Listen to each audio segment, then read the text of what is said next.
ರಾಜಕೀಯವಾಗಿ ನಿಶಕ್ತಿ ಯಾವಾಗಲೂ ಕೂಡ ಇಲ್ಲ, ಮುಂದೆನೂ ಕೂಡ ಇರೋದಿಲ್ಲ, ಹಿಂದೆನೂ ಕೂಡ ಇಲ್ಲ, ಈಗಲೂ ಕೂಡ ಇಲ್ಲ. ನೀವೇನ ಆ ಥರ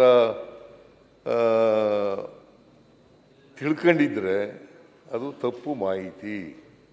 ಪಕ್ಷದಿಂದ ತೆಗೆದಾಕತ್ತು ಅದಕ್ಕೋಸ್ಕರ ಸಂಶಯಗಳ ಮೇಲೆ ಬಗ್ಗೆ ಚರ್ಚೆ ಮಾಡಬೇಡ್ರಿ. ಹೊರಗೆ ಹಾಕದವ್ರಿಗೆ ಏನೂ ಅನ್ಯಾಯ ಆಗೋದಿಲ್ಲ. ನೀವು ಹೇಳಿದ್ರಲ್ಲ, ಹೇಳಲ್ಲ, ಇವತ್ತು ಕ್ಲಿಯರ್ ಆಯ್ತು ಅಧ್ಯಕ್ಷರೇ. ಸಿಎಂ ಸಿದ್ದರಾಮಯ್ಯನವರು 5 ವರ್ಷ ಪೂರ್ತಿ ಮುಗಿಸ್ತಾರೆ ಅಂತ ಸಂದೇಶ. ಪ್ರತಿ ವರ್ಷ 2,000 ಕೋಟಿಗಿಂತಲೂ ಕೂಡ ಹೆಚ್ಚು ಖರ್ಚಾಗಿದೆ. ನಾವು ಬಂದ್ಮೇಲೆ 3,000 ಕೋಟಿ ಖರ್ಚು ಮಾಡ್ತಾ ಇದ್ದೀವಿ ಸ್ಪೆಷಲ್ ಡೆವಲಪ್ಮೆಂಟ್ ಪ್ಲಾನ್. ನೀನು ಬರಲಿ ಅಂತ ಕಾಯ್ಕೊಂಡು ಕೂತಿದ್ದವರು. ಇಲ್ಲ ಸರ್, ನೀವು ಫ್ರೆಶ್ ಆಗಿ ಬಂದರೆ ಸ್ವಲ್ಪ ಉತ್ತರ ಕರ್ನಾಟಕಕ್ಕೆ ಫ್ರೆಶ್ ಯೋಜನೆಗಳು ಬರ್ತೈತೆ ಅಂತ ನಾನು ಕೂಡ ನಿಮಗೆ ಸಮಯ ಕೊಟ್ಟು ಆರಾಮ್ಸೆ ನಮ್ಮ ಪೊನ್ನಣ್ಣ ಎಲ್ಲ ರೆಡಿ ಹೇಳ್ತಾ ಇದ್ರು. ಪೊನ್ನಣ್ಣ ಎಲ್ಲ ರೆಡಿಯಾಗಿ ಬರ್ತಾ ಇದ್ದಾರೆ ಅಂಥೇಳಿ ಖುಷಿಯಾಗಿ ಬಂದಿದ್ದೀರಾ. ಖುಷಿಯಾಗಿ ಅನೌನ್ಸ್ ಮಾಡಿ ಇಡೀ ಉತ್ತರ ಕರ್ನಾಟಕದ ಜನ ನಿಮ್ಮನ್ನು ಮೆಚ್ಚೋ ರೀತಿ ಒಂದು ಹೇಳಿಕೆಯನ್ನು ಕೊಡಿ ಅನ್ನೋದನ್ನ ನಾನು ಕೂಡ ಸ್ವಾಗತ ಹೇಳೋಣ. ಏಕೆಂದ್ರೆ ನೆನೆ ನೀವು ಸ್ವಲ್ಪ ಬಹಳ ಸಿಟ್ಟಾಗಿ ಮಾತಾಡ್ಬಿಟ್ರಿ ಇವ್ರ ಮೇಲೆ, ನಮ್ಮ ಬೆಲ್ಲದ ಮೇಲೆ. ಆರೋಗ್ಯ ಸರಿಗಿಲ್ಲ ಅಂತ ನಾವು ಓದಿದ್ದು ಪೇಪರ್ ಅಲ್ಲಿ. ಈಗ ಆರೋಗ್ಯ ಸರಿಗಿದೆ, ಸ್ವಲ್ಪ ಒಳ್ಳೆ ಭರವಸೆಯನ್ನ ಕೊಡಿ ಸರ್ ಉತ್ತರ ಕರ್ನಾಟಕದ ಜನರಿಗೆ. ಏನೇನಾಗೋಯ್ತಲ್ಲ, ಇವತ್ತು ಚರ್ಚೆ ಮಾಡೋದು ಬೇಡ, ಇವತ್ತಿನ ಚರ್ಚೆ ಮಾಡೋಣ. ಮಾನ್ಯ ಅಧ್ಯಕ್ಷರೇ, ಉತ್ತರ ಕರ್ನಾಟಕದ ಅಭಿವೃದ್ಧಿ ಬಗ್ಗೆ ಬಹಳ ಜನ ಶಾಸಕರು ಮಾತನಾಡಿದ್ದಾರೆ. ವಿರೋಧ ಪಕ್ಷದವರು ಅಶೋಕ ಆದಿಯಾಗಿ 2 ಗಂಟೆ 55 ನಿಮಿಷ ಮಾತಾಡಿದ್ದಾರೆ. ಅಲ್ಲ, ಚೆನ್ನಾಗಿ ಹೇಳ್ದೆಯಪ್ಪ. ಈಗ ಅದಕ್ಕೋಸ್ಕರ ತಗೊಂಡಿದ್ದೀನಿ ಎಷ್ಟೆಷ್ಟು ಗಂಟೆಗೆ ಮಾತಾಡಿದ್ದಾರೆ. 2 ಗಂಟೆ 55 ನಿಮಿಷ. ಹಿಂದೆ ಇದ್ದಂಥ ಸ್ಪೀಕರ್ ಅವರು ನಾನು ಮಾತಾಡುವಾಗ ಕೂತ್ಕೊಳ್ಳಿ ಅಂತ ಹೇಳ್ತಿದ್ರು. ಈ ಸ್ಪೀಕರ್ ಅವರು ನಿಮ್ಮನ್ನ ಯಾವತ್ತೂ ಕೂತ್ಕೊಳ್ಳಿ ಅಂತ ಹೇಳಿಲ್ಲ.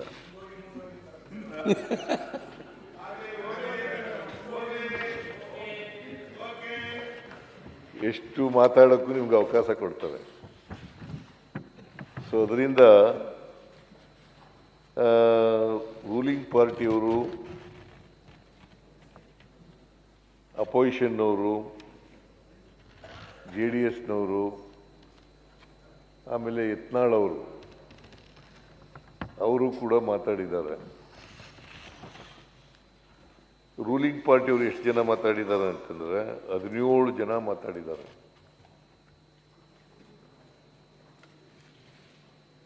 ಸುಮಾರು 7 ಗಂಟೆ 13 ನಿಮಿಷ ಮಾತಾಡಿದ್ದಾರೆ.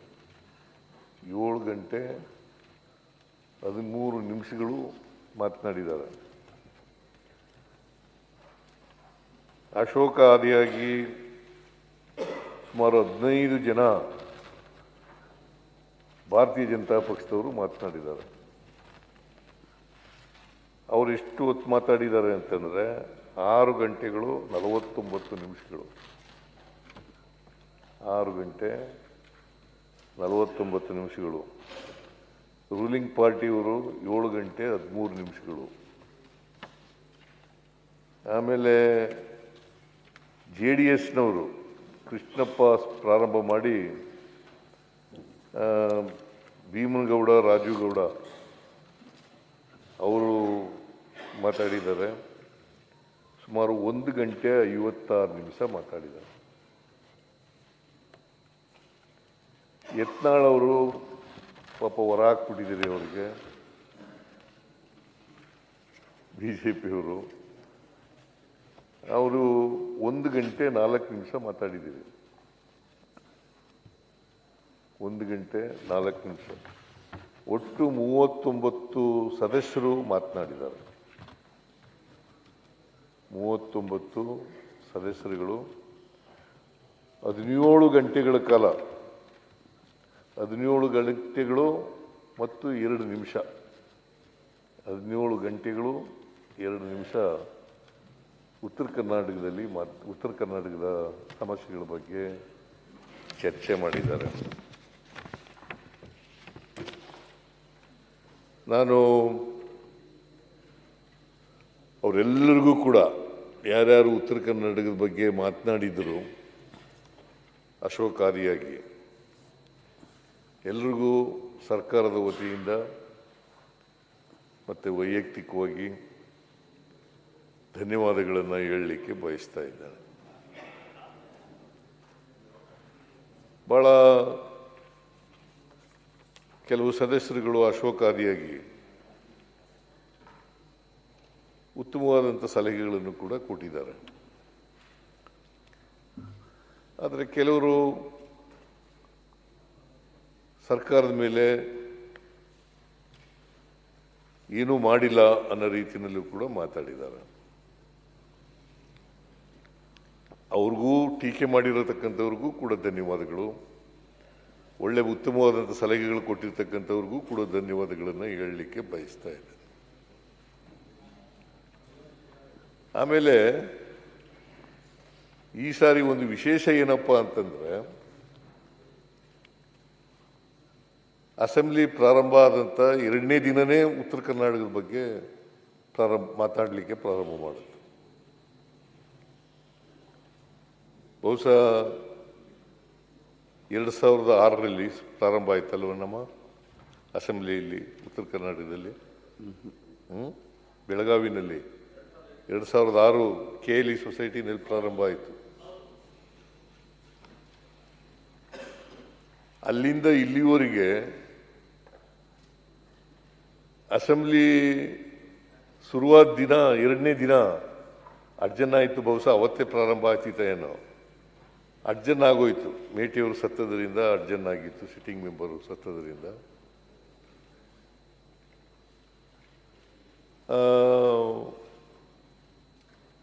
ಬಹುಶಃ ಇತಿಹಾಸ ಈ ಬೆಳಗಾವಿ ಸುವರ್ಣಸೌಧದಲ್ಲಿ ಇದೇ ಮೊದಲು ಅಂತ ಅನಿಸುತ್ತೆ ನನಗೆ.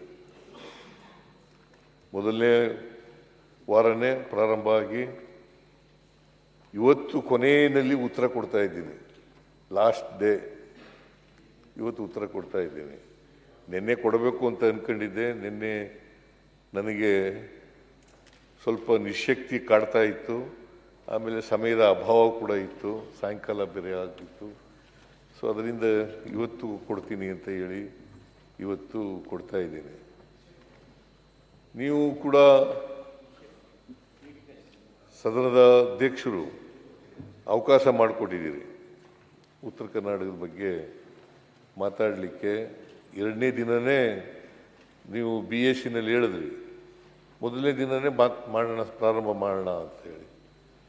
ವಿರೋಧ ಪಕ್ಷದವರು ಹೇಳಿದ್ರು, ನಾನು ಹೇಳಿದೆ ನಾವು ರೆಡಿ ಇದ್ದೀವಿ, ಉತ್ತರ ಕರ್ನಾಟಕದ ಬಗ್ಗೆ ಚರ್ಚೆ ಮಾಡಲಿಕ್ಕೆ ರೆಡಿ ಇದ್ದೀವಿ ಅಂತ ಹೇಳಿದೆ. ನೀವು ಕೂಡ ಅವಕಾಶ ಒದಗಿಸ್ಕೊಟ್ಟಿದ್ದೀರಿ. ಅದಕ್ಕೋಸ್ಕರ ನಿಮಗೆ ಮತ್ತು ವಿರೋಧ ಪಕ್ಷದವರಿಗೆ ಎಲ್ಲರಿಗೂ ಕೂಡ ಮತ್ತೊಮ್ಮೆ ಧನ್ಯವಾದಗಳನ್ನು ಹೇಳಲಿಕ್ಕೆ ಬಯಸ್ತಾ ಇದ್ದೇನೆ. ಅಲ್ಲ, ಈಗ ಶಕ್ತಿ ಬಂದಿದೆಯಾ ಸರ್ ನಿಮ್ಗೆ? ಶಕ್ತಿ ಬಂದಿದೆ ತಾನೇ? ಈಗ ಮಾತಾಡ್ಬೇಕು. 2 ಗಂಟೆ ಮಾತಾಡ್ತೀನಿ ಅಂತ ಹೇಳಿದ್ರೆ ಶಕ್ತಿ ಬಂದಿದೆ. ನನ್ಗನ್ಸುತ್ತೆ ನಿಮ್ಗೆ ರಾಜಕೀಯವಾಗೂ ಶಕ್ತಿ ಬಂದಿದೆ ಅಂತ ನನಗೆ ಅನ್ಸಿದೆ. ಈಗ ರಾಜಕೀಯವಾಗೂ ಶಕ್ತಿ ಬಂದಿದೆ, ನಿಶಕ್ತಿ ಹೋಗಿದೆ ಅಂತ ಅನ್ಸಿದೆ. ಆಯ್ತು. ನಿಮ್ಮ ಕಳೆ ನೋಡ್ತಾ ಇದ್ರೆ ಮೊನ್ನೆ 4 ದಿನ ಸ್ವಲ್ಪ ಯಾಕೋ ಸಪ್ಪಗಿತ್ತು. ನನ್ಗೇನೋ ರಾಜಕೀಯ ನಿಶಕ್ತಿ ಅನ್ಕೊಂಡಿದ್ದೆ. ಇವತ್ತು ಶಕ್ತಿ ಬಂದಂಗೆ ಕಾಣ್ತಾ ಇದೆ. ಶಕ್ತಿ ಉತ್ತರ ಕರ್ನಾಟಕ ಕಡೆ ತೋರಿಸ್ಬಿಟ್ಟು ಏನೇನು ಶಕ್ತಿ ಬಿಡುಗಡೆ ಮಾಡ್ತಾರೆ ಸಾಧ್ಯನೇ ಇಲ್ಲ. ರಾಜಕೀಯ ನಿಶಕ್ತಿ ಇದೆಯಲ್ಲ, ಅದು ಬರಲಿಕ್ಕೆ ಸಾಧ್ಯನೇ ಇಲ್ಲ. ಅಂಥ ಅವಕಾಶಗಳಿಗೆ ಅವಕಾಶನೂ ಇಲ್ಲ, ಮತ್ತು ಅಂಥ ಸಂದರ್ಭಗಳು ಬರೋದೂ ಇಲ್ಲ. ರಾಜಕೀಯ ನಿಶಕ್ತಿ ಇಲ್ಲವೇ ಇಲ್ಲ. ಶಾರೀರಿಕವಾದಂಥ ನಿಶಕ್ತಿಗಳು ಇರ್ತವೆ ಸರ್.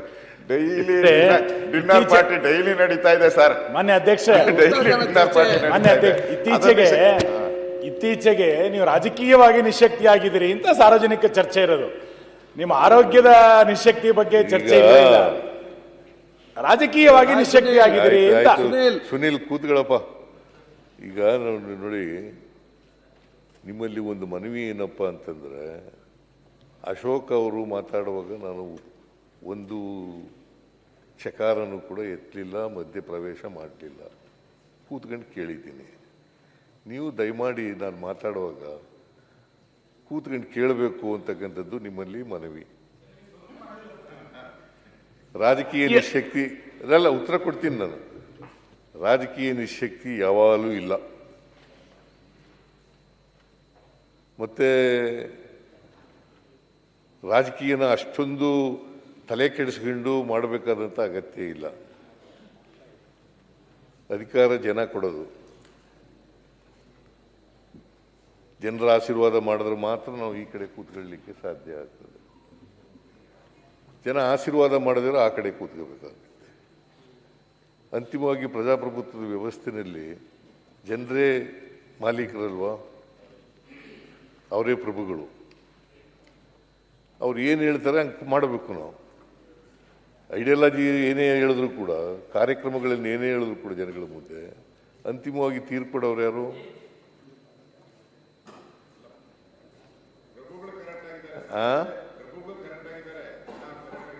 ಅದರಿಂದ ರಾಜಕೀಯವಾಗಿ ನಿಶಕ್ತಿ ಅನ್ನೋ ಪದ ನನ್ನ ಹತ್ರ ಇಲ್ಲವೇ ಇಲ್ಲ. ರಾಜಕೀಯವಾಗಿ ನಿಶಕ್ತಿ ಯಾವಾಗಲೂ ಕೂಡ ಇಲ್ಲ, ಮುಂದೇನೂ ಕೂಡ ಇರೋದಿಲ್ಲ, ಹಿಂದೇನೂ ಕೂಡ ಇಲ್ಲ, ಈಗಲೂ ಕೂಡ ಇಲ್ಲ. ನೀವೇನ ಆ ಥರ ತಿಳ್ಕೊಂಡಿದ್ರೆ ಅದು ತಪ್ಪು ಮಾಹಿತಿ. ಯತ್ನಲ್ಲವ್ರೆ, ಮುಖ್ಯಮಂತ್ರಿಗಳು 5 ವರ್ಷ ಪೂರ್ತಿ ಚರ್ಚೆ ಉತ್ತರ ಬೇಡವಾ? ಮುಖ್ಯಮಂತ್ರಿಗಳು 5 ವರ್ಷ ಪೂರ್ತಿ ಮಾಡ್ತಾರೋ ಅಥವಾ ಇವತ್ತು ಎಲ್ಲರಿಗೂ ಅಭಿನಂದನೆ ಧನ್ಯವಾದ ಹೇಳೋದು ನೋಡಿದ್ರೆ ವಿದಾಯ ಮಾಡ್ತಾರೋ ಅನ್ನೋಂಥ ಸಂಶಯ ಇವತ್ತು ಬರ್ತಾ ಇದೆ. ಯತ್ನಲ್ಲವ್ರೆ, ಉತ್ತರ ಕರ್ನಾಟಕ ಉತ್ತರ ಈಗ ಅವ್ರಿಗೆ ಸಂಶಯಗಳು ಏನೇನೋ ಇದ್ದಾವೆ ಪಾಪ, ಅದಕ್ಕೆ ತೆಗೆದಾಕ್ಬಿಟ್ರು ನಿಮಗೆ ಪಕ್ಷದಿಂದ ತೆಗೆದಾಕತ್ತು. ಅದಕ್ಕೋಸ್ಕರ ನನಗೂ ಹೊರಗೆ ಹಾಕ್ಯಾರ, ನಿಮ್ಮನ್ನೂ ಹೊರಗೆ ಹಾಕ್ಯಾರ. ಸಂಶಯಗಳ ಮೇಲೆ ಅದ್ರ ಬಗ್ಗೆ ಚರ್ಚೆನೆ ಮಾಡಬೇಡ್ರಿ. ಹೊರಗೆ ಹಾಕದವ್ರಿಗೆ ಏನೂ ಅನ್ಯಾಯ ಆಗೋದಿಲ್ಲ. ನೀವು ಹೇಳಿದ್ರಲ್ಲ, ಜೊತೆಗಿದ್ದಾಗ ನಿಮ್ಮನ್ನು ಕುತಂತ್ರದಿಂದ ಹೊರಗೆ ಹಾಕಿದ್ರು. ಇವತ್ತು ಮುಖ್ಯಮಂತ್ರಿ ಆಗಿರಲ್ಲೋ, ಹಂಗೆ ನಡೀತದ. ಅವೆಲ್ಲ ರಾಜಕಾರಣದಲ್ಲಿ ಅವೆಲ್ಲ ಇರ್ತವೆ, ಆದರೆ ಸಂಶಯ ಇಟ್ಕೋಬೇಡಿ ಅಷ್ಟೇ. ಸಂಶಯ ಇಟ್ಕೋಬೇಡಕ್ಕೆ ಹೋಗಬೇಡಿ. ಇವತ್ತು ಕ್ಲಿಯರ್ ಆಯ್ತು ಅಧ್ಯಕ್ಷರೇ. ಸಿಎಂ ಸಿದ್ದರಾಮಯ್ಯನವರು 5 ವರ್ಷ ಪೂರ್ತಿ ಮುಗಿಸ್ತಾರೆ ಅಂತ ಸಂದೇಶ. ಅದರಿಂದ ಮಾನ್ಯ ಅಧ್ಯಕ್ಷರೇ, ನೀವು ಅವಕಾಶವನ್ನು ಒದಗಿಸ್ಕೊಟ್ಟಿದ್ದೀರಿ ಚರ್ಚೆ ಮಾಡಲಿಕ್ಕೆ. ಸುಮಾರು 39 ಜನ ಸದಸ್ಯರು, 39 ಜನ ಸದಸ್ಯರು ಉತ್ತರ ಕರ್ನಾಟಕದ ಬಗ್ಗೆ, ಸಮಸ್ಯೆಗಳ ಬಗ್ಗೆ, ಅಭಿವೃದ್ಧಿ ಬಗ್ಗೆ ಮಾತನಾಡಿದ್ದಾರೆ. ಮತ್ತೆ ನೀವು ಅಂತ ಅವಕಾಶ ಕೊಟ್ಟಿದ್ದೀರಿ, ಅದಕ್ಕೋಸ್ಕರ ನಿಮಗೆ ಧನ್ಯವಾದಗಳನ್ನು ಹೇಳಲಿಕ್ಕೆ ಬಯಸ್ತಾ ಇದ್ದೇನೆ. ವಿರೋಧ ಪಕ್ಷದವ್ರಿಗೂ ಕೂಡ ಧನ್ಯವಾದಗಳನ್ನು ಹೇಳಲಿಕ್ಕೆ ಬಯಸ್ತಾ ಇದ್ದೇನೆ. ಉತ್ತರ ಕರ್ನಾಟಕ ಹಿಂದುಳಿದಿದೆ ಅನ್ನೋ ಕಾರಣಕ್ಕೋಸ್ಕರನೇ ಹಿಂದೆ ಚರ್ಚೆಯಾಗಿ ಎಸ್.ಎಂ. ಕೃಷ್ಣ ಅವರು ಮುಖ್ಯಮಂತ್ರಿ ಆಗಿರುವಾಗ 2001 ಅಂತ ಅನಿಸುತ್ತೆ, 2001ರಲ್ಲಿ ನಂಜುಂಡಪ್ಪನವರ ವರದಿ ಮಾಡಲಿಕ್ಕೆ, ನಂಜುಂಡಪ್ಪನವರ ಈ ಅಸಮಾನತೆಯನ್ನು ನಿವಾರಣೆ ಮಾಡಲಿಕ್ಕೆ, ಪ್ರಾದೇಶಿಕ ಅಸಮಾನತೆಯ ನಿವಾರಣೆ ಮಾಡಲಿಕ್ಕೆ ಒಂದು ಸಮಿತಿಯನ್ನು ರಚನೆ ಮಾಡಿದರು. 2001 ಅವರು ಅಧ್ಯಯನ ಮಾಡಿ ಇಡೀ ರಾಜ್ಯದಲ್ಲಿರ್ತಕ್ಕಂಥ ಎಲ್ಲ ಜಿಲ್ಲೆಗಳಿಗೂ ಕೂಡ ಪ್ರವಾಸ ಮಾಡಿ ಯಾವ ಜಿಲ್ಲೆ ಹಿಂದುಳಿದಿದೆ, ಯಾವ ತಾಲೂಕು ಹಿಂದುಳಿದಿದೆ, ಇದನ್ನೆಲ್ಲ ಅಧ್ಯಯನ ಮಾಡಿ 2002ರಲ್ಲಿ ವರದಿಯನ್ನು ಕೊಡ್ತಾರೆ. ಅವರು ಬಹಳ ಮುಖ್ಯವಾಗಿ ಆ ವರದಿನಲ್ಲಿ ಹೇಳಿರ್ತಕ್ಕಂಥದ್ದು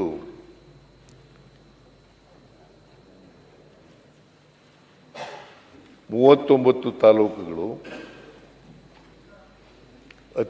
ಅತ್ಯಂತ ಹಿಂದುಳಿದವು. ಇಡೀ ರಾಜ್ಯದಲ್ಲಿ 39 ತಾಲೂಕುಗಳು ಅತ್ಯಂತ ಹಿಂದುಳಿದವು. 40 ತಾಲೂಕುಗಳು ಅತಿ ಹಿಂದುಳಿದವು. 40 ತಾಲೂಕುಗಳು ಅತಿ ಹಿಂದುಳಿದವು. ಆಮೇಲೆ 35 ತಾಲೂಕುಗಳು ಹಿಂದುಳಿದವು. ಒಟ್ಟು 114 ತಾಲೂಕುಗಳನ್ನು ಗುರುತಿಸಿದ್ದಾರೆ. 114 ತಾಲೂಕುಗಳು, 39 ಅತ್ಯಂತ ಹಿಂದುಳಿದವು, 40 ತಾಲೂಕುಗಳು ಅತಿ ಹಿಂದುಳಿದವು ಮತ್ತು 35 ತಾಲೂಕುಗಳು ಹಿಂದುಳಿದವು. ಇನ್ನೊಂದು ಶಿಫಾರಸು ಬಹಳ ಮುಖ್ಯವಾಗಿ ಮಾಡಿದ್ದದ್ದು ಅವರು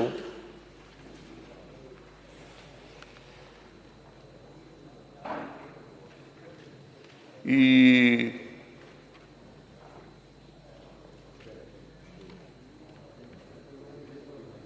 ಬಹಳ ಮುಖ್ಯವಾಗಿ ಮಾಡಿರ್ತಕ್ಕಂಥದ್ದು 8 ವರ್ಷಗಳಲ್ಲಿ 31,000 ಕೋಟಿ ರೂಪಾಯಿಗಳನ್ನು ರಾಜ್ಯ ಸರ್ಕಾರ ಖರ್ಚು ಮಾಡಬೇಕು. ಈ ತಾಲೂಕುಗಳು ಮುಂದೆ ಬರಬೇಕಾದ್ರೆ, ಈ ಅಸಮಾನತೆ ನಿವಾರಣೆ ಆಗಬೇಕಾದ್ರೆ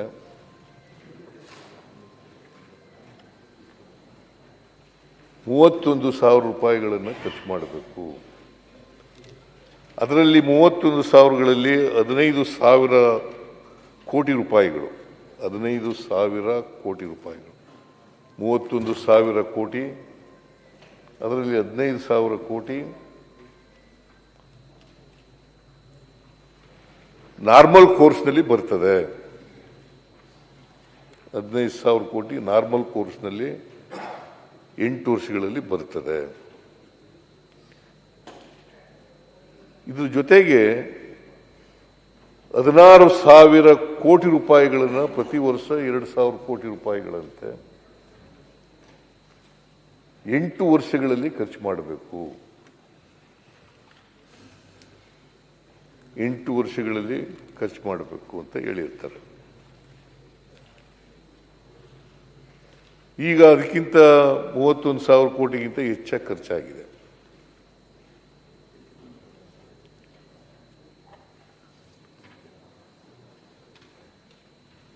ಪ್ರತಿ ವರ್ಷ 2,000 ಕೋಟಿಗಿಂತಲೂ ಕೂಡ ಹೆಚ್ಚು ಖರ್ಚಾಗಿದೆ. ನಾವು ಬಂದ ಮೇಲೆ 3,000 ಕೋಟಿ ಖರ್ಚು ಮಾಡ್ತಾ ಇದ್ದೀವಿ.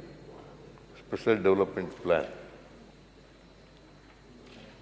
ಡೆವಲಪ್ಮೆಂಟ್ ಪ್ಲಾನ್ನಲ್ಲಿ 3,000 ಕೋಟಿ ಖರ್ಚು ಮಾಡ್ತಾ ಇದ್ದೀವಿ. ಈಗಲೂ ಖರ್ಚು ಮಾಡ್ತೀವಿ, ಈ ವರ್ಷನೂ ಕೂಡ ಖರ್ಚು ಮಾಡ್ತಾ ಇದ್ದೀವಿ.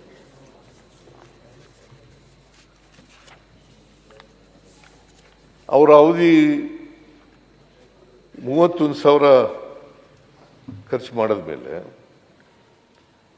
ಇಡೀ ರಾಜ್ಯದಲ್ಲಿ ಅಸಮತೋಲನ ಎಷ್ಟು ಮಟ್ಟಿಗೆ ನಿವಾರಣೆ ಆಗಿದೆ ಅಥವಾ ನಿವಾರಣೆ ಆಗದೇ ಇದೆ, ಇದರ ಪರಿಣಾಮಗಳೇನು, ನಂಜುಂಡಪ್ಪನವರ ವರದಿಯ ಪರಿಣಾಮಗಳೇನು? ನಾವು 31,000 ಕೋಟಿ ಖರ್ಚು ಮಾಡಿದ್ರು ಕೂಡ ಇನ್ನೂ ಕೂಡ ಉತ್ತರ ಕರ್ನಾಟಕ ಹಿಂದುಳಿದಿದೆ ಅಂತಕ್ಕಂಥ ಮಾಹಿತಿಯನ್ನು ನಾವು ಪಡ್ಕೊಳ್ತೀವಿ. ಈ 39 ತಾಲೂಕುಗಳು ಅತ್ಯಂತ ಹಿಂದುಳಿದ ತಾಲೂಕುಗಳಿದ್ವಲ್ಲ, ಆ ತಾಲೂಕುಗಳಲ್ಲಿ 27 ತಾಲೂಕುಗಳು ಉತ್ತರ ಕರ್ನಾಟಕದಲ್ಲೇ ಬರ್ತವೆ. 39ರಲ್ಲಿ 27 ತಾಲೂಕುಗಳು ಉತ್ತರ ಕರ್ನಾಟಕದಲ್ಲಿ ಬರ್ತವೆ. ಹೆಚ್ಚಾಗಿ ಕಲ್ಯಾಣ ಕರ್ನಾಟಕದಲ್ಲಿ ಬರ್ತವೆ. ಹೆಚ್ಚಾಗಿ ಕಲ್ಯಾಣ ಕರ್ನಾಟಕದಲ್ಲಿ ಬರ್ತವೆ. ಅದಕ್ಕೋಸ್ಕರ ನಾವು 31,000 ಕೋಟಿ ಖರ್ಚು ಮಾಡಿದ್ರು ಕೂಡ ಈ ಪ್ರಾದೇಶಿಕ ಅಸಮತೋಲನ ಇನ್ನೂ ನಿವಾರಣೆ ಆಗಿಲ್ಲ ಅಂತಕ್ಕಂಥ ಚಿತ್ರ ನಮಗೆ ಕೂಡ ಇರ್ತದೆ. ಮತ್ತು ವಿರೋಧ ಪಕ್ಷದವರು ಕೂಡ ಇದ್ರ ಬಗ್ಗೆ ಪ್ರಸ್ತಾಪ ಮಾಡಿದ್ದಾರೆ.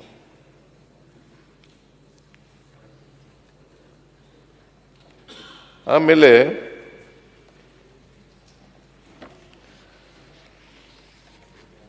ಮಾನ್ಯ ವಿರೋಧ ಪಕ್ಷದ ನಾಯಕರು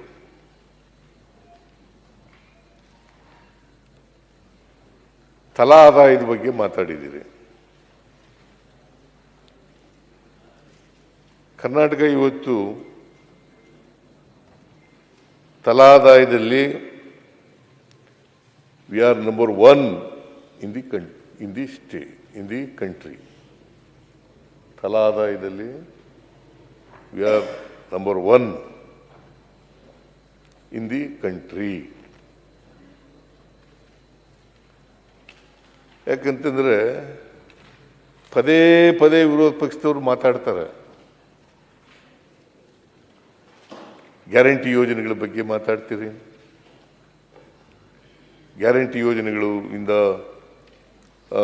ಸುಧಾರಣೆ ಆಗಿಲ್ಲ, ಆರ್ಥಿಕ ಸಾಮಾಜಿಕ ಸುಧಾರಣೆ ಆಗಿಲ್ಲ, ಅಸಮಾನತೆ ಹೋಗಿಲ್ಲ, ಇನ್ನೂ ಅಸಮಾನತೆ ಇದೆ ಅಂತಕ್ಕಂಥ ಮಾತುಗಳನ್ನು ಬಹುಶಃ ಗ್ಯಾರಂಟಿ ಯೋಜನೆಗಳನ್ನು ಘೋಷಣೆ ಮಾಡಿದಂದಿನಿಂದ ಇವತ್ತಿನವರೆಗೂ ಹೇಳುತ್ತಲೇ ಇದ್ದಾರೆ, ಘೋಷಣೆ ಮಾಡದಿದ್ದ. ಆದರೆ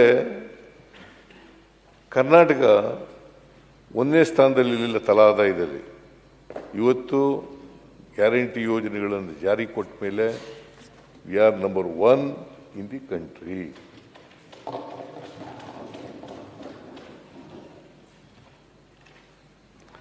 ಆಮೇಲೆ ಈ ಅನೇಕ ತಜ್ಞರು ಕೂಡ ಹೇಳಿದ್ದಾರೆ, ಪತ್ರಿಕೆಗಳು ಕೂಡ ಹೇಳಿದ್ದಾವೆ. ನಾನು ಅವನ್ನೆಲ್ಲ ಮತ್ತೆ ಪ್ರಸ್ತಾಪ ಮಾಡಕ್ಕೆ ಹೋಗಲ್ಲ. ಗ್ಯಾರಂಟಿ ಯೋಜನೆಗಳಿಂದ ಏನು ಅನುಕೂಲ ಆಗಿದೆ ಅಂತಕ್ಕಂಥ ಮಾತುಗಳನ್ನು ಹೇಳಿದ್ದಾರೆ. ಆಮೇಲೆ ನಿಮಗೆ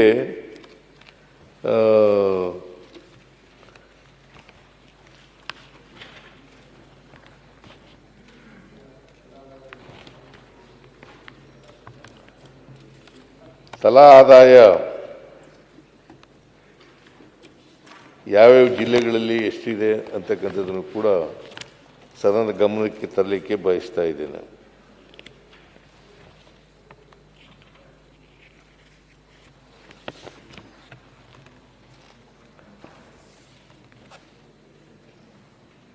ಇದರಿಂದ ಅಸಮಾನತೆ ಹೆಂಗಿದೆ ಅಂತಕ್ಕಂಥದ್ದು ಸ್ವಲ್ಪ ಮಟ್ಟಿಗೆ ಗೊತ್ತಾಗಲಿಕ್ಕೆ ಸಾಧ್ಯ ಆಗ್ತದೆ. ಯಾಕಂದರೆ ಯಾವ್ಯಾವ ಜಿಲ್ಲೆನಲ್ಲಿ ತಲಾ ಆದಾಯ ಎಷ್ಟಿದೆ ಅಂತಕ್ಕಂಥದ್ದು ಗೊತ್ತಾದರೆ ಯಾವ ಜಿಲ್ಲೆ ಹಿಂದುಳಿದಿದೆ ಅಂತಕ್ಕಂಥದ್ದು ಗೊತ್ತಾಗ್ತದೆ. ಬೆಂಗಳೂರು ಅರ್ಬನ್ 7,47,799 ರೂಪಾಯಿ ತಲಾ ಆದಾಯ ಬೆಂಗಳೂರು ಅರ್ಬನ್ನಲ್ಲಿ. ದಕ್ಷಿಣ ಕನ್ನಡ 5,59,380 ರೂಪಾಯಿ. ಉಡುಪಿ 5,29,284 ರೂಪಾಯಿ. ಚಿಕ್ಕಮಗಳೂರು 4,44,687. ಶಿವಮೊಗ್ಗ 3,53,489 ರೂಪಾಯಿಗಳು. ಬೆಂಗಳೂರು ರೂರಲ್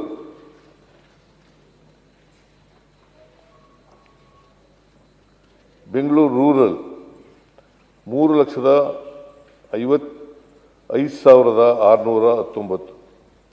ತುಮಕೂರು 3,34,097. ಕೊಡಗು 2,95,121. ಮಂಡ್ಯ 2,93,666. ಹಾಸನ 2,92,729. ಬಳ್ಳಾರಿ 2,80,168. ರಾಮನಗರ 2,74,194. ಉತ್ತರ ಕನ್ನಡ 2,67,041. ಧಾರವಾಡ 2,62,925. ಚಾಮರಾಜನಗರ 2,57,610. ಬಾಗಲಕೋಟೆ 2,48,743. ಮೈಸೂರು 2,42,046. ಚಿಕ್ಕಬಳ್ಳಾಪುರ 2,32,699. ಕೋಲಾರ 2,17,909. ದಾವಣಗೆರೆ 2,10,996. ಚಿತ್ರದುರ್ಗ 2,01,770. ಗದಗ್ 1,94,644. ಹಾವೇರಿ 1,84,470. ವಿಜಯನಗರ 1,69,930. ವಿಜಯನಗರ 1,69,993. ಬೀದರ್ 1,69,988. ರಾಯಚೂರು 1,68,357. ಅಲ್ಲ 057. ವಿಜಯಪುರ 1,64,895. ಕೊಪ್ಪಳ 1,60,443. ಬೆಳಗಾವಿ 1,60,377. ಯಾದಗಿರಿ 1,46,605. ಕಲಬುರಗಿ 1,43,360. ಹಿಂಗೆ 31 ಜಿಲ್ಲೆಗಳಿದ್ದಾವೆ ನಮ್ಮ ರಾಜ್ಯದಲ್ಲಿ. 31 ಜಿಲ್ಲೆಗಳಲ್ಲಿ ಈ ಕೆಳಗಿನವು ಇದಾವಲ್ಲ, ಗದಗ, ಹಾವೇರಿ, ವಿಜಯನಗರ, ಬೀದರ್, ರಾಯಚೂರು, ವಿಜಯಪುರ, ಕೊಪ್ಪಳ, ಬೆಳಗಾವಿ, ಯಾದಗಿರಿ, ಕಲಬುರಗಿ, ಕೊನೆಯಲ್ಲಿರ್ತಕ್ಕಂಥದ್ದು ಕಲಬುರಗಿ ಜಿಲ್ಲೆ. ಇವು 2 ಲಕ್ಷಕ್ಕಿಂತ ಕಡಿಮೆ ಇರತಕ್ಕಂಥ ಜಿಲ್ಲೆಗಳು. ಕರ್ನಾಟಕದ ಅವರೇಜ್ ತಲಾ ಆದಾಯ ಎಷ್ಟಪ್ಪ ಇದೆ ಅಂತಂದ್ರೆ 3,39,813 ರೂಪಾಯಿ. 3,39,813.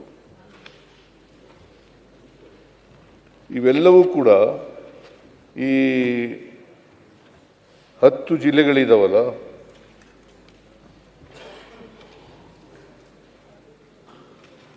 ಹತ್ತು ಜಿಲ್ಲೆಗಳು ಗದಗಿಂದ ಕಲಬುರಗಿವರೆಗೆ, ಇವು 2 ಲಕ್ಷಕ್ಕಿಂತ ಕಡಿಮೆ ಇರ್ತಕ್ಕಂಥ ಆದಾಯ, ತಲಾ ಆದಾಯ ಇರ್ತಕ್ಕಂಥದ್ದು. ಅವರೇಜ್ ಎಷ್ಟಪ್ಪ ಅಂತಂದ್ರೆ 3,39,813 ರೂಪಾಯಿ. ಸೊ ಇದ್ರ ಮೇಲೆ ನಾವು ವಿ ಕ್ಯಾನ್ ಮೇಕ್ಔಟ್ ಯಾವ ಜಿಲ್ಲೆ ತಲಾ ಆದಾಯದಲ್ಲಿ ಕಡಿಮೆ ಇದೆ. ಮಾನ್ಯ ಅಧ್ಯಕ್ಷರೇ, ಕರ್ನಾಟಕದಲ್ಲಿ ಸುಮಾರು 6,95,00,000 ಜನಸಂಖ್ಯೆ ಇದೆ ಅಂತ ಅಂದಾಜು ಮಾಡಲಾಗಿದೆ. 6,95,00,000 ಅಂದಾಜು ಇರತಕ್ಕಂಥದ್ದು. ಉತ್ತರ ಕರ್ನಾಟಕದಲ್ಲಿ 2,96,28,000 767 ಜನಸಂಖ್ಯೆ. ಉತ್ತರ ಕರ್ನಾಟಕದಲ್ಲಿ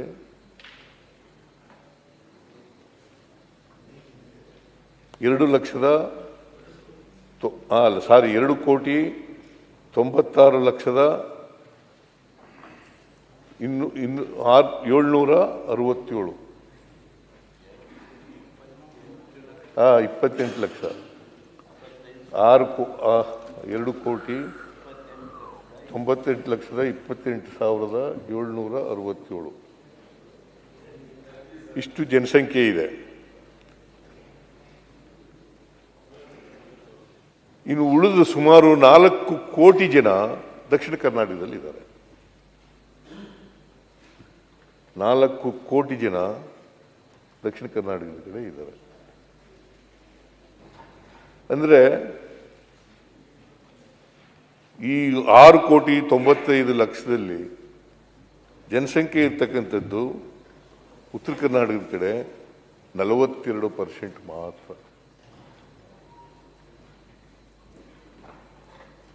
42%. ಇನ್ನು 58% ದಕ್ಷಿಣ ಕರ್ನಾಟಕದ ಕಡೆ ಇದೆ, ಕರಾವಳಿ ಸೇರಿ. ಕರಾವಳಿನೂ ಹಳೆ ಮೈಸೂರಿಗೆ ಬರೋದಲ್ಲ, ಅಲ್ಲ ಮದ್ರಾಸ್ ಪ್ರಾಂತ ಇರ್ಬೋದು. ಈಗ ಮೈಸೂರು ಡಿವಿಷನ್ಗೆ ಎಲ್ಲಿ ಬರ್ತದೆ? ಯಾವ ಊರು ಬರ್ತದೆ ಮೈಸೂರು ಡಿವಿಷನ್? ಮೈಸೂರು ಡಿವಿಷನ್ಗೆ ಯಾವ್ಯಾವ ಊರುಗಳು ಬರ್ತವೆ? ಉಡುಪಿ ಮಂಗಳೂರು ಎಲ್ಲ ಬರೋದು ಅಲ್ಲೇ ಇರ್ತಾನೆ. ಆಮೇಲೆ 31 ಜಿಲ್ಲೆಗಳಲ್ಲಿ ಉತ್ತರ ಕರ್ನಾಟಕದ ಕಡೆ 14 ಜಿಲ್ಲೆಗಳು ಬರ್ತವೆ.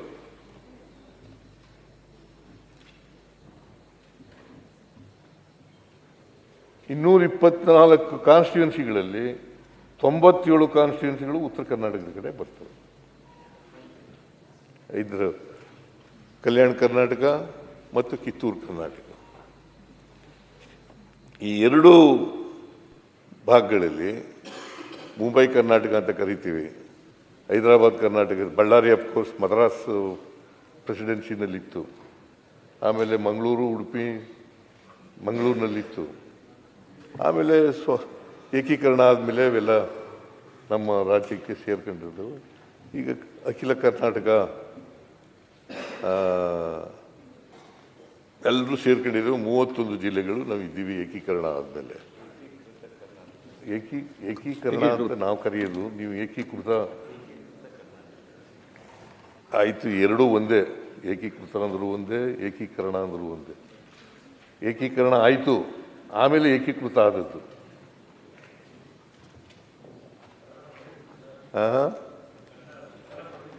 ಅವರು ಯಾವಾಗಲೂ ಕೂಡ ಉತ್ತರ ಕರ್ನಾಟಕದ ಬಗ್ಗೆ ಹೆಚ್ಚು ಮಾತಾಡ್ತಾರೆ. ದಕ್ಷಿಣ ಕರ್ನಾಟಕದ ಬಗ್ಗೆ ಮಾತಾಡಲ್ಲ ಅಂತಲ್ಲ, ಉತ್ತರ ಕರ್ನಾಟಕದ ಬಗ್ಗೆ ಹೆಚ್ಚು ಮಾತಾಡ್ತಾರೆ. ಅದರಿಂದ ಅವರು ಮಂಗಳೂರು ಉಡುಪಿನೂ ಸೇರಿದೆಯಾ, ಕರಾವಳಿ ಪ್ರದೇಶನೂ ಸೇರಿದೆಯಾ ಅಂತ ಕೇಳ್ತಾ ಇದ್ದಾರೆ. ಕರಾವಳಿನೂ ಸೇರ್ಕೊಂಡಿದೆ. 4 ಕೋಟಿ ಜನಸಂಖ್ಯೆಯಲ್ಲಿ ಕರಾವಳಿನೂ ಸೇರ್ಕೊಂಡಿದೆ.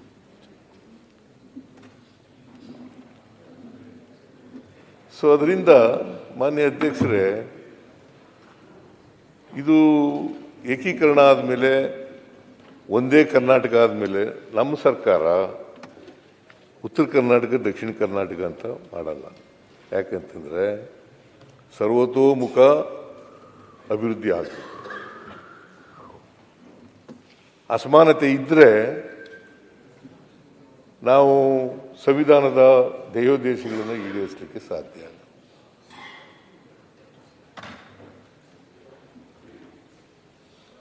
ಅಸಮಾನತೆ ಹೋಗದೇನೆ ಸ್ವಾತಂತ್ರ್ಯ ಬಂದದಕ್ಕೆ ಸಾರ್ಥಕ ಆಗಲ್ಲ.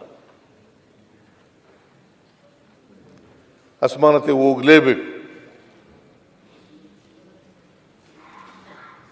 ಅದಕ್ಕೆ ನಾನು ಅಶೋಕ್ ಅವರು ಇದ್ರ ಬಗ್ಗೆನೂ ಕೂಡ ಮಾತಾಡಿದ್ದಾರೆ. ಅಶೋಕ ಮತ್ತು ಇನ್ಯಾರು ನಿಮ್ಮ ಡೆಪ್ಟಿ ಲೀಡ್ರು ಬೆಲ್ಲ ಅವರು ಕೂಡ ಮಾತಾಡಿದ್ದಾರೆ. ಇದು ಮಾನ್ಯ ಅಧ್ಯಕ್ಷರೇ, ನಾನು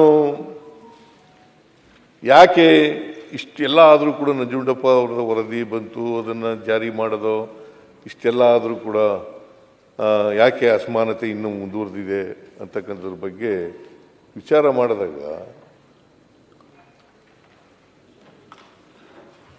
ಉತ್ತರ ಕರ್ನಾಟಕದಲ್ಲಿ ಡೈರಿ ಆಕ್ಟಿವಿಟೀಸ್ ಕಡಿಮೆ. ಡೈರಿ ಆಕ್ಟಿವಿಟೀಸ್ ಕಡಿಮೆ. ಯಾಕಂತ ಹೇಳ್ತಾ ಇದ್ದೀನಿ ಅಂತಂದರೆ, ಬೆಂಗಳೂರು ಮಿಲ್ಕ್ ಯೂನಿಯನ್ನಲ್ಲಿ ಸುಮಾರು 17 ಲಕ್ಷಕ್ಕೂ ಹೆಚ್ಚು ಒಂದು ದಿನಕ್ಕೆ ಲೀಟರ್ ಹಾಲು ಉತ್ಪಾದನೆ ಆಗುತ್ತೆ.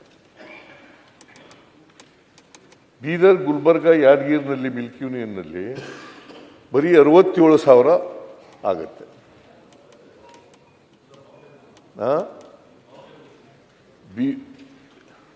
ಬೀದರ್,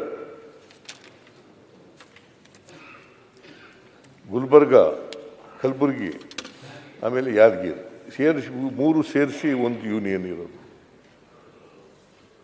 ಅಲ್ಲಿ ನಾನು ಅನಿಮಲ್ ಹಸ್ಬೆಂಡ್ರಿ ಮಿನಿಸ್ಟರ್ ಆಗಿದ್ದೆ ಹಿಂದೆ. ಆಗಲೂ ಕಡಿಮೆ ಇತ್ತು.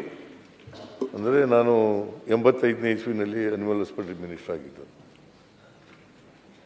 ಆಗಲೂ ಕಡಿಮೆ ಇತ್ತು, ಈಗಲೂ ಕಡಿಮೆ ಇದೆ.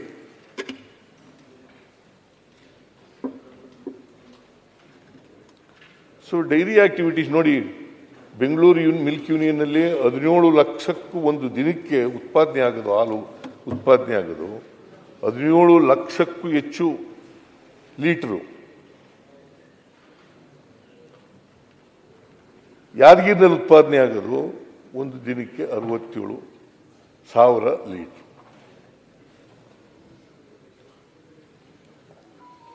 ಎಷ್ಟು ಅಜಗಜಾಂತರ ವ್ಯತ್ಯಾಸ ಇದೆ.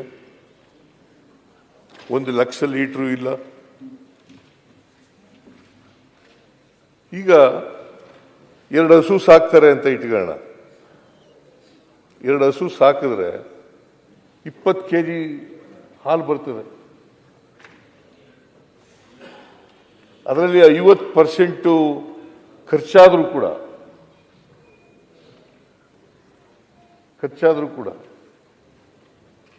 ಸುಮಾರು ಅರ್ಧ ಲಾಭ ಉಳಿತದೆ.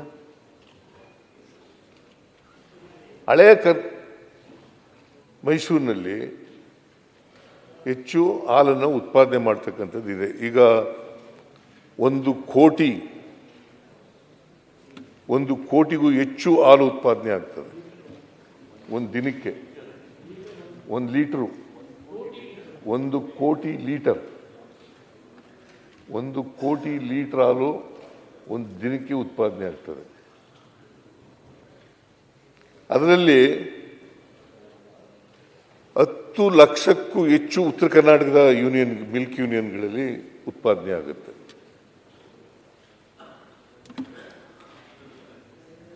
ಇನ್ನು ಉಳಿದದೆಲ್ಲ ಎಲ್ಲಿ ಉತ್ಪಾದನೆ ಆಗೋದು?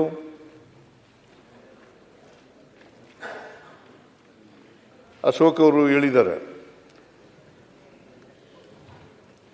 ವಿರೋಧ ಪಕ್ಷದ ನಾಯಕರು, ಪ್ರಣಾಳಿಕೆಯಲ್ಲಿ 7 ರೂಪಾಯಿ ಕೊಡ್ತೀವಿ ಅಂತ ಹೇಳಿದ್ರಿ, ಇನ್ನೂ ಕೂಡ ಹಾಲಿಗೆ ಕೊಟ್ಟಿಲ್ಲ ಅಂತ ಹೇಳಿದ್ದಾರೆ. ಯಡಿಯೂರಪ್ಪನವರು ಇರುವಾಗ 3 ರೂಪಾಯಿ ಕೊಡ್ತಾ ಇದ್ರು. 1 ಲೀಟರ್ ಹಾಲಿಗೆ 3 ರೂಪಾಯಿ ಕೊಡ್ತಾ ಇದ್ರು. ನಾವು ಅದನ್ನ 5 ರೂಪಾಯಿ ಮಾಡಿದವ್ರು ಯಾರು? ಅದು ಶುರು ಮಾಡಿದ್ರಪ್ಪ. 5 ರೂಪಾಯಿ ಮಾಡಿದವ್ರು ಯಾರು? 5 ರೂಪಾಯಿ ಮಾಡಿದವ್ರು ಯಾರು ರೀ? ಆಮೇಲೆ ನಾವು ಬಂದ್ಮೇಲೆ ಅಧಿಕಾರಕ್ಕೆ ಈ ಸಾರಿ ಬಂದ್ಮೇಲೆ ಒಂದ್ಸಾರಿ 3 ರೂಪಾಯಿ ಹೆಚ್ಚು ಮಾಡೋದು, ಅದು ಪೂರ ರೈತರಿಗೆ ಕೊಡೋಕ್ಕೆ ಅಂತ ಮಾಡಿದೆ.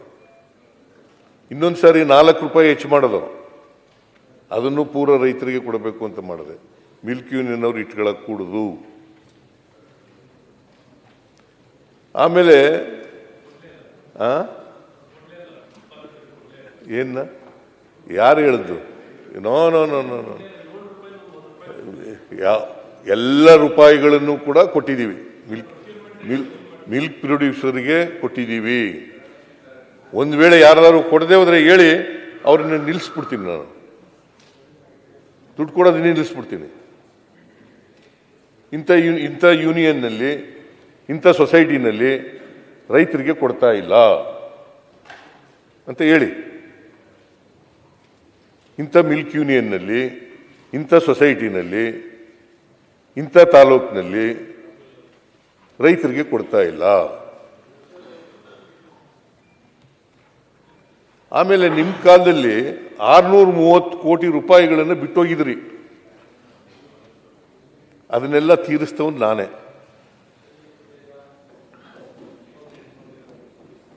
$630 ಕೋಟಿ ರೂಪಾಯಿ ಬಿಟ್ಟೋಗಿದ್ರಿ. ಅದು ಉತ್ತರ ಕರ್ನಾಟಕನೂ ಸೇರ್ಕತ್ತದೆ. 630 ಕೋಟಿ ರೂಪಾಯಿಗಳನ್ನು ಕೂಡ ತೀರಿಸ್ತೆ. ಒಂದು ದಿನಕ್ಕೆ 5 ಕೋಟಿ ಪ್ರೋತ್ಸಾಹ ಧನವನ್ನು ಕೊಡ್ತಾ ಇದ್ದೀವಿ ರೈತರಿಗೆ. 1 ಕೋಟಿ 5 ಕೋಟಿ, 1 ಕೋಟಿ ಹಾಲು 5 ರೂಪಾಯಿ ಅಂತಂದ್ರೆ ಎಷ್ಟಾಯ್ತು? 5 ಕೋಟಿ ರೂಪಾಯಿ ಕೊಡ್ತಾ ಇದ್ದೀವಿ.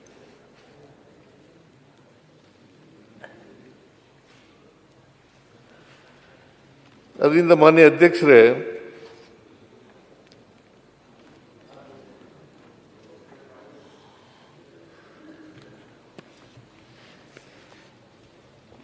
ಯೂನಿಯನ್ನರು ಕ್ಯಾಟ್ಲ್ ಫೀಡ್ ರೇಟ್ ಸಿಕ್ಕಾಪಟ್ಟೆ ಜಾಸ್ತಿ ಮಾಡಿದ್ರು. ಯೂನಿಯನ್ನವರು ಕ್ಯಾಟ್ಲ್ ಫೀಡ್ ರೇಟನ್ನು ಸಿಕ್ಕಾಪಟ್ಟೆ ಜಾಸ್ತಿ ಮಾಡಿಬಿಟ್ಟಿದ್ದಾರೆ. ಹಾಗಾಗಿ ನೀವು ಕೊಡೋ ಸಬ್ಸಿಡಿಯಿಂದ ರೈತರಿಗೆ ಬೆನಿಫಿಟ್ ಆಗ್ತಾ ಇಲ್ಲ. ಇದು ಸಮಸ್ಯೆ. ರೈತರು ತಲುಪ್ತಾ ಇಲ್ವಾ? ತಲುಪ್ತದೆ. ಕ್ಯಾಟ್ಲ್ ಫೀಡ್ ರೇಟ್ ಜಾಸ್ತಿ ಆಯ್ತಲ್ಲ. ಅದೆಲ್ಲ ಸರಿಯಪ್ಪ. ಕ್ಯಾಟ್ಲ್ ಫೀಡ್ ರೇಟ್ ಜಾಸ್ತಿ ಆಗಿದೆ ಅಂತ ನಾನು ಹೇಳಲೇ ಇಲ್ಲ. ಕಡಿಮೆ ಆಗಿದೆ ಅಂತ ಹೇಳಲೇ ಇಲ್ಲ. ನಾ ಕಡಿಮೆ ಆಗಿದೆ ಅಂತ ಹೇಳಿದ್ನ? ಕ್ಯಾಟ್ಲ್ ಫೀಡ್ ಜಾಸ್ತಿ ಆಗಿದೆ ಅಂತಲೇ 1 ಲೀಟರ್ ಹಾಲಿಗೆ ಎಷ್ಟು ದುಡ್ಡು ಕೊಡ್ತೀವಿ ಅದರ ಮೇಲೆ ಸರ್ಕಾರದಿಂದ ಸಹಾಯಧನವಾಗಿ 5 ರೂಪಾಯಿಯನ್ನು ಕೊಡ್ತೀವಿ. ಈಗ 7 ರೂಪಾಯಿ ಕೊಡಬೇಕು ಅಂತ ಹೇಳಿದ್ದೀರಲ್ಲ, ಅದನ್ನು ಈ ವರ್ಷದ ಈ ಅವಧಿನಲ್ಲಿ ಕೊಟ್ಟೇ ಕೊಡ್ತೀವಿ. 7 ರೂಪಾಯಿನೂ ಕೂಡ ಕೊಡ್ತೀವಿ. ಯಾವಾಗಲೂ ಪ್ರಣಾಳಿಕೆ ಮಾಡೋದು 5 ವರ್ಷಕ್ಕೆ. ಆಮೇಲೆ ನೀವು ಬೆಲ್ಲದು ಕೂಡ ಮಾತಾಡಿದರೆ, ನೀವು ಕೂಡ ಮಾತಾಡಿದ್ದೀರಿ. ಪ್ರಣಾಳಿಕೆನ ಫುಲ್ಫಿಲ್ ಮಾಡಿಲ್ಲ. ಹೆಚ್ಚಾಗಿ ಬೆಲ್ಲದವ್ರು ಮಾತಾಡಿರೋದು ಪ್ರಣಾಳಿಕೆನ ಫುಲ್ಫಿಲ್ ಮಾಡಿಲ್ಲ. ನಾವು ಮಾನ್ಯ ಅಧ್ಯಕ್ಷರೇ 2013ರಿಂದ 2018ರವರೆಗೆ 165 ಭರವಸೆಗಳನ್ನು ಕೊಟ್ಟಿದ್ದು. ಅದರಲ್ಲಿ 158 ಭರವಸೆಗಳನ್ನು ಈಡೇರಿಸಿದೆ.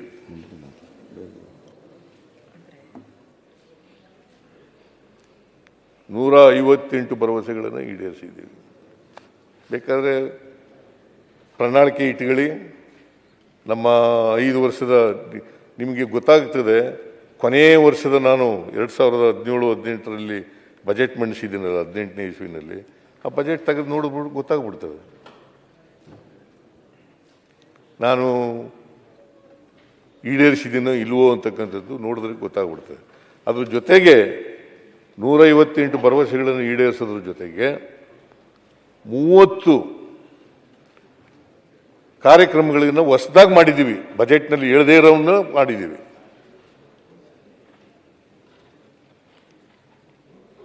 ಅಂದರೆ ಸಂಪೂರ್ಣವಾಗಿ ಎಲ್ಲ ಭರವಸೆಗಳನ್ನು ಕೂಡ ಈಡೇರಿಸಿದ್ದೀವಿ ಮಾನ್ಯ ಅಧ್ಯಕ್ಷರೇ.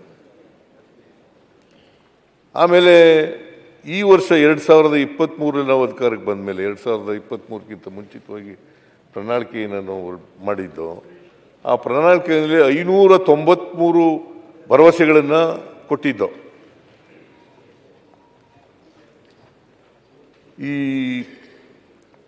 ಈಗ ನಾನು 25-26ನೇ ಬಜೆಟ್ನಲ್ಲಿ ಅಲ್ಲಿವರೆಗೆ 293 ಭರವಸೆಗಳನ್ನು ಈಡೇರಿಸಿದ್ದೀವಿ. 293 ಭರವಸೆಗಳನ್ನು ಈಡೇರಿಸಿದ್ದೀವಿ. ಇನ್ನು ಉಳಿದ ಭರವಸೆಗಳನ್ನು ಕೂಡ ನಮಗಿನ್ನ ಬಜೆಟ್ 3 ಬಜೆಟ್ ಮಂಡಿಸೋದಿದೆ. 3 ಬಜೆಟ್ಗಳಲ್ಲೂ ಕೂಡ ಅದನ್ನೆಲ್ಲನೂ ಈಡೇರಿಸ್ತೀವಿ. ಆದರೆ ನೀವು 2018ರಲ್ಲಿ ಎಷ್ಟು ಭರವಸೆಗಳು ಕೊಟ್ಟಿದ್ರಿ? 600 ಭರವಸೆಗಳು ಕೊಟ್ಟಿದ್ರಿ. ನೀವು ಈಡೇರಿಸಿರೋದು ಎಷ್ಟಪ್ಪ ಅಂತಂದ್ರೆ 60 ಭರವಸೆಗಳು.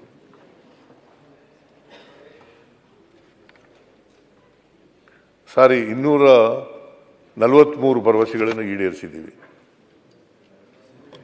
593ರಲ್ಲಿ 243 ಭರವಸೆಗಳನ್ನು ಈಡೇರಿಸಿದ್ದೀವಿ. ನೀವು 600 ಭರವಸೆಗಳು ಕೊಟ್ಟಿದ್ರಿ 2018ರಲ್ಲಿ. 60 ಭರವಸೆಗಳನ್ನು ಈಡೇರಿಸಿದ್ದೀರಿ. ಎಷ್ಟು ಪರ್ಸೆಂಟ್ ಆಯಿತು?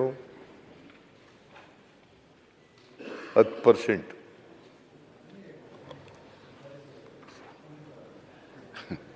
10% ಮಾತ್ರ. ಎಲ್ಲ ಸರಿ ಸರ್, ಎಲ್ಲ ಭರವಸೆ DK ಭರವಸೆನೇ ಈಡೇರಿಸಿಲ್ಲಲ್ಲ ನೀವು. ಉತ್ತರ ನಾನು ಬಹಳ ಸೀರಿಯಸ್ ಆಗಿ ಮಾತಾಡ್ತಾ ಇದ್ದೀನಿ. ಎಲ್ಲ ಫೀಟ್ಗೆ ನೀವೆಲ್ಲ ತಿಳ್ಕೊಳ್ಳಿ ಅಂತ ಹೇಳ್ತಾ ಇರೋದು. ಉತ್ತರ ಆದ ನಂತರ ಮಾತಾಡೋದು. ಇವೆಲ್ಲ ಗೊತ್ತಿದೆಯಾ ನಿಮಗೆ? ಹೇಳಪ್ಪ, ಎಷ್ಟು ಜನಸಂಖ್ಯೆ ಇದ್ದಾರೆ ಉತ್ತರ ಕರ್ನಾಟಕ ಕಡೆ? ಹೇಳಪ್ಪ, ಹೇಳ್ರಿ. ನಿಮ್ ಕನ್ನಡ ವ್ಯಾಕರಣಕ್ಕೆ ಹೋಗ್ಬಿಟ್ರೆ ಕಷ್ಟ ಇಲ್ಲ. ಸುರೇಶ್, ಕನ್ನಡ ವ್ಯಾಕರಣಕ್ಕೆ ಹೋಗ್ಬಿಟ್ರೆ ಇನ್ನೊಂದು 1 ಗಂಟೆ ಆಗುತ್ತದೆ. ಎಲ್ಲ ಹೇಳಪ್ಪ ಸುನೀಲ್, ಜನಸಂಖ್ಯೆ ಎಲ್ಲ ಗೊತ್ತಾಗ್ಲಿ ಅಂತ ಹೇಳ್ತಾ ಇದ್ದೀನಿ. ಎಲ್ಲ ಅಂಕಿಅಂಶಗಳನ್ನು ಯಾಕೆ ಹೇಳ್ತಾ ಇದ್ದೀನಿ ಅಂತಂದ್ರೆ, ಅಲ್ಲ ಸರ್ವರಿಗೂ ಒಂದು ಮಾಹಿತಿ ಇದೆ sir. You are very good parliamentarian. ಮನುಷ್ಯನಿಗೆ ಇರ್ಬೇಕಾದಷ್ಟು ನೀವು ಚೆನ್ನಾಗಿ ಮಾತಾಡ್ತೀರಾ. ಜಾಸ್ತಿ ಇಲ್ಲ. ನಾರ್ಮಲ್ ಮನುಷ್ಯನಿಗೆ ಎಷ್ಟು ಇರಬೇಕು ಅಷ್ಟಿದೆ. ಅದು ನಿನ್ನ ಅಭಿಪ್ರಾಯ. ಈಗ ನನ್ನ ಬಗ್ಗೆ ನಿನ್ನ